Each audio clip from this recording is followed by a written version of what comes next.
ವಿಜಯಪುರ ಜಿಲ್ಲೆಯ ತಾಳಿಕೋಟೆಯಲ್ಲಿ ಭಗವಾನ್ ಬಿರ್ಸಾ ಮುಂಡಾ ಜಯಂತಿ ಅಂಗವಾಗಿ ಆಯೋಜಿಸಿದ್ದ ಜನಜಾತಿಯ ಗೌರವ ದಿವಸ ಕಾರ್ಯಕ್ರಮಕ್ಕೆ ಶಾಸಕ ರಾಜು ಪಾಟೀಲ್ ಇಂದು ಚಾಲನೆ ನೀಡಿದರು.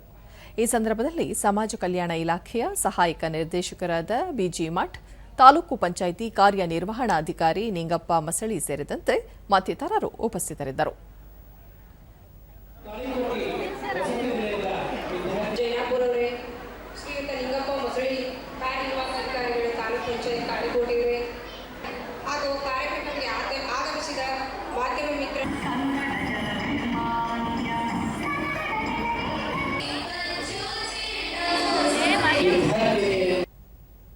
ಬಳಿಕ ಶಾಸಕ ರಾಜು ಪಾಟೀಲ್, ಆದಿವಾಸಿ ಸಮುದಾಯದ ಮುಖಂಡರಾದ ಬಿರ್ಸಾ ಮುಂಡಾ ಅವರ ಹೋರಾಟವನ್ನು ನಾವೆಲ್ಲರೂ ಅರಿಯಬೇಕಿದೆ.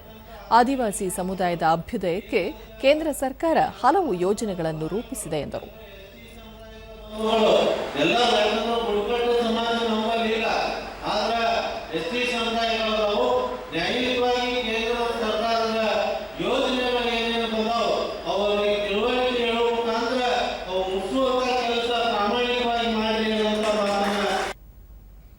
ದೂರದರ್ಶನದೊಂದಿಗೆ ಬಿಜಿ ಮಠ್, ಕೇಂದ್ರ ಸರ್ಕಾರದ ಧರ್ತಿ ಅಭಾ ಜನಜಾತಿಯ ಗ್ರಾಮ ಉತ್ಕರ್ಷ ಅಭಿಯಾನದಡಿ ಜಿಲ್ಲೆಯ 19 ಗ್ರಾಮಗಳು ಆಯ್ಕೆಯಾಗಿವೆ.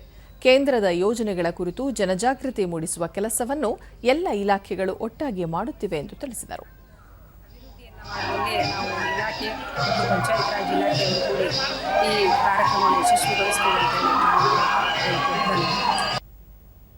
ನಿಂಗಪ್ಪ ಮಸಳಿ ಕಾರ್ಯಕ್ರಮದ ಮೂಲಕ ಆದಿವಾಸಿಗಳ ಸಂಸ್ಕೃತಿಯನ್ನು ಪರಿಚಯಿಸುವುದರ ಜೊತೆಗೆ ಕೇಂದ್ರದ ಯೋಜನೆಗಳನ್ನು ಸಮರ್ಪಕವಾಗಿ ಅರ್ಹರಿಗೆ ತಲುಪಿಸಲಾಗುತ್ತಿದೆ ಎಂದು ಮಾಹಿತಿ ನೀಡಿದರು.